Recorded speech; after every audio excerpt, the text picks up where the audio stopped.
What if the secrets to surviving chaos, heartbreak, and even the rise and fall of empires were hidden in stories told around ancient fires, thousands of years ago? I know that might sound strange, but hear me out. For centuries, the Jewish people have been masters of storytelling, not just because they're good with words, but because these stories were how they carried their deepest wisdom through war, exile, and relentless change. These aren't just nice parables. They're blueprints for resilience, hope, and understanding human nature. Personal anecdote of grandparents' influence. I remember being a kid, sitting on the worn-out couch in my grandparents' living room, listening to stories that seemed almost magical. My grandfather had this deep, rolling voice that made even simple tales sound profound. He'd tell me about King Solomon debating with cunning merchants, or about humble rabbis who outsmarted tyrants with nothing but wit and faith. At the time, I thought these were just entertaining bedtime stories. Little did I know, they were actually transmitting ancient Jewish philosophy, ideas about humility, justice, forgiveness, and courage. As I grew older, those lessons started to click. Whenever life threw something confusing or painful my way, I found myself remembering those old stories. And more often than not, they gave me a way to see the situation differently. That is the real magic of storytelling. It gets under your skin before you even know it. Why stories matter. Even in the modern world, social media scrolls by in seconds. Trends change overnight. Most people barely remember what was news a week ago.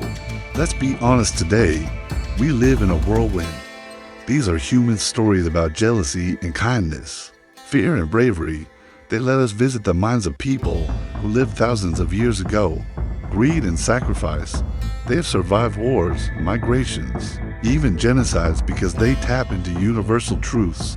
But there's something timeless in these old narratives, and you don't have to be Jewish to appreciate this. They're about what it means to be flawed and still keep going. It's a narrative. Adam and Eve, Abraham and Sarah, Joseph and his brothers, Moses standing up to Pharaoh. In a sense, they're like emotional time machines, facing their own versions of uncertainty, asking the same big questions we still ask today. The roots of Jewish storytelling, where people couldn't build grand temples or run governments. So where does all this come from? The Jewish tradition is unusually Torah-centered. The Torah itself, what Christians would call the first.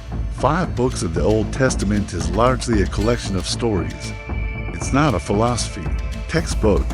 It's not a political manifesto. Sure, there are laws and genealogies woven in, but they're always surrounded by stories because stories stick. They move from the mind to the heart and from the heart into action. This is what's kept Jewish identity alive through centuries of diaspora. They could still gather in small rooms and tell stories. That was enough to keep the culture, the ethics, and the collective memory alive. A deeper purpose behind the tales, but these weren't just stories for entertainment. They were ways of transmitting profound ideas about justice, mercy, responsibility, and hope. Every time they were told, they reminded listeners you couldn't burn them out completely because they lived in people's hearts. Who we are, where we come from, what we stand for, around dinner tables, in hushed tones in ghettos, even inside concentration camps.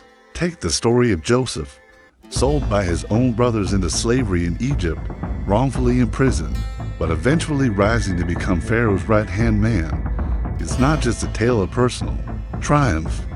It's a meditation on betrayal, forgiveness, and how life's darkest moments can set up its brightest. It's also about seeing a larger hand at work, even when you feel abandoned. Stories as a form of survival. Others have faced worse and still found a reason to keep going. Here is something historians often point out. Many ancient cultures disappeared because they tied their identity too closely to geography or kings. When the city fell or the royal line ended, so did the people's sense of themselves. These tales were designed not just to inform, but to transform. But Jewish identity wasn't primarily about land or monarchy. It was about covenants and stories, shared narratives that could be carried in memory and written on scraps of parchment. Even during the darkest times when Jews were expelled from Spain, fleeing pogroms in Russia, or hiding from Nazi squads, They kept telling these stories. That's how a tiny people survived 3,000 years of attempts to erase them, not by might, but by memory. A universal human need, and honestly, isn't that something we all crave right now? In a world that feels unmoored, where we hop from one job to another, move from city to city, watch governments and economies rise and fall, stories are like anchors. They tell us, you're part of something bigger. Your struggles aren't meaningless. Ancient Jewish storytelling offers some of the richest examples of this. They remind us that life isn't just about personal gain or fleeting pleasures. It's about becoming the kind of person who leaves a mark that outlives them through kindness, wisdom, and courage. In part 2, we'll dive into a few specific stories, some well-known, some obscure, and see what timeless insights they hold for anyone trying to navigate today's complex world. The story of the two brothers, an ancient lesson in compassion. Let us start with a story that isn't directly in the Torah, but comes from centuries of Jewish folklore. It's about two brothers who owned fields on opposite sides of a hill. One brother was married with children, the other was single and lived alone. Each year at harvest time, they would divide their grain equally. One night, the single brother lay awake thinking, "It's not right that I take as much as my brother. He has a family to feed. It's not fair that I take the same as my brother." So he quietly carried a bundle of grain across the hill and added it to his brother's pile. So he carried a bundle across the hill to his brother's field. Meanwhile, on the other side of the hill, the married brother thought, "On this spot of brotherly love, I will build my temple." Realizing what the other had done, they embraced and wept. "I'd have children who will care for me in old age, but he has no one." At dawn, they met on the crest of the hill, each carrying grain for the other. According to the legend, God looked down and said, "Why this story still matters in a world where it is easy to get trapped in our own struggles or chase personal gain. This story asks, who are you carrying your grain for?" It's simple, almost childlike, but think about the lesson: compassion, generosity, thinking beyond yourself. That's timeless wisdom. She is the real mother. Give the child to her. The true mother would rather lose her child than see him harmed. Real love means sometimes stepping back for someone else's sake. It doesn't preach with commandments or threats. It just tells a human story and lets it work on your heart. That's a deeply countercultural idea. The wisdom of humility, King Solomon's test. Now let's look at a more famous figure. King Solomon, often called the wisest man who ever lived. There's a classic tale where the women come before Solomon, each claiming to be the mother of the same baby. "Why are you planning that? Just as my ancestors planted for me, so I plan for those who come after. It won't bear fruit for 70 years. You'll be long gone." It's more powerful, easier to remember. What they value the story of two brothers carrying grain up a hill than to memorize a list of abstract moral principles with no witnesses or evidence. It's a deadlock. So Solomon says, "Bring me a sword, cut the child in half and give each woman half." Empires fell, mighty kings were forgotten. But these simple narratives lived on because they spoke to everyday struggles. One woman cries out, "No, give her the baby, just don't kill him." The other stands silent. But they could keep telling stories that reminded them. Solomon then points and says, "It's a story that's taught in Sunday schools everywhere, but it holds a subtle lesson that goes beyond just clever judgment or impatience." These stories weren't just entertainment. They were a quiet form of rebellion. We want instant returns, whether it's money, fame, humility, patience, or even emotional rewards. It's about humility and letting go of ego. In a world obsessed with being right and winning, stories of resilience. The rabbi who planted trees, here's one you might not have heard. It's about an old rabbi walking along the road. He stops to plant a carob tree. A passerby laughs. The rabbi smiles and says, "That's an entire philosophy in a few lines." Think about how most people live now. But here's a man who's planning for people he'll never meet. That's a radical act of hope. The deeper pattern, why these stories survived. You might notice something. These stories don't usually revolve around group power or personal glory. They're about small, human moments: kindness, sacrifice, and that's probably why they endured. And honestly, how these tales became a form of resistance throughout Jewish history. When Jews were forced into ghettos or exiled from their homes, they couldn't always fight back with swords. Who they were, and that the present hardship wasn't the end of their story.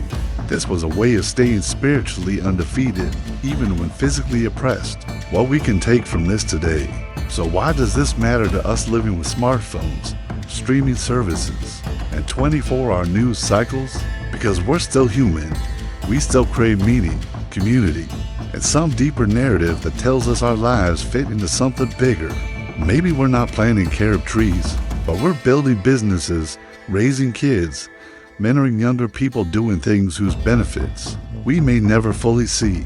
Or maybe we're trying to decide whether to be the brother who gives up extra grain, or the one who quietly takes it all for himself. These old Jewish stories offer gentle but firm guidance. They don't force conclusions on us. They just lay out a mirror and say, this is what nobility looks like. This is what compassion looks like. What do you see? In part 3, we'll explore how these lessons didn't just shape Jewish communities, but also influence Western thought, from early Christian teachings to modern psychology. And we'll wrap up with why, in an age of rapid change, these old tales might be more crucial than ever. The ripple effect, how Jewish stories shaped the West. So here is something a lot of people overlook. These ancient Jewish stories, didn't these stay locked inside Jewish communities? They flowed out and helped shape the very DNA of Western civilization. Think about it, Christianity grew out of Judaism.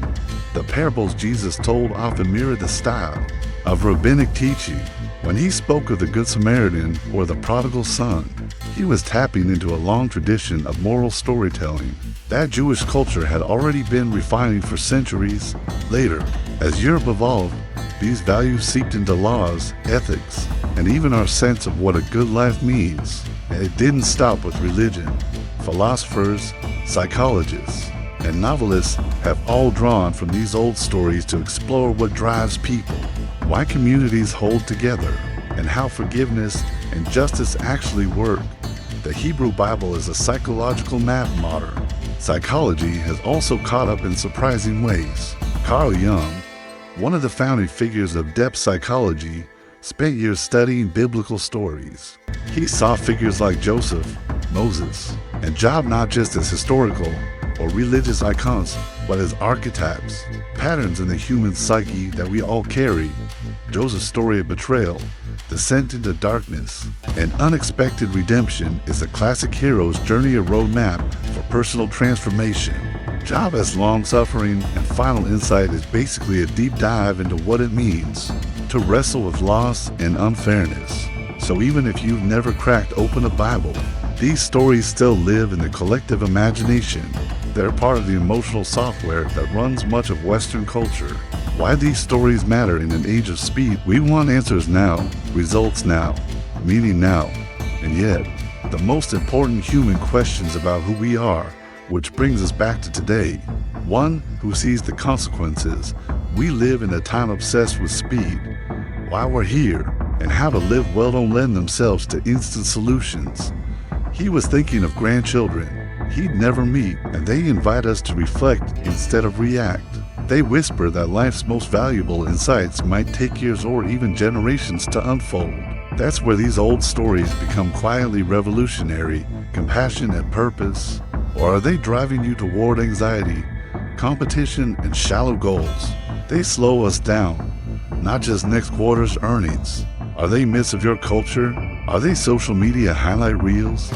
I want to turn it over to you, but decades down the line, the wisdom of the long view. Is there a story from your own background, maybe not even Jewish, that's giving you a map for navigating life's complexities? The compassion of the two brothers on the hill.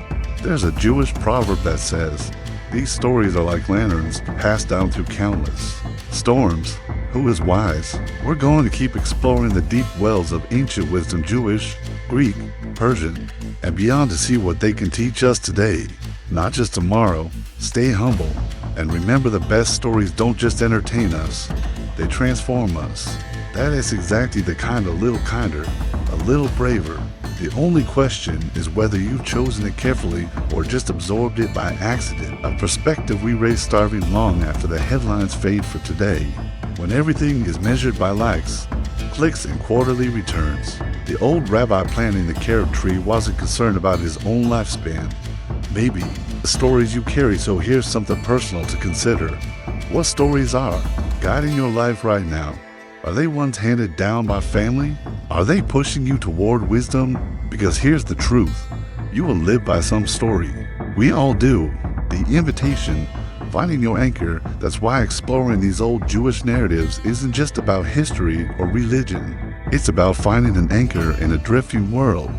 You don't have to be Jewish to learn from these stories. You just have to be human, someone looking for meaning, trying to become a little wiser. In a time when everything feels like it's changing faster than we can keep up, they remind us what still matters, a call to action. Join the conversation. So now, which of these ancient lessons speaks to you the most? Is it the humility of King Solomon's judgment? The hope of the rabbi who planned it for future generations? Or drop it in the comments. I'd love to hear about it. And if you found something meaningful here, don't forget to hit like, subscribe, and turn on notifications on this channel. Until next time, stay curious.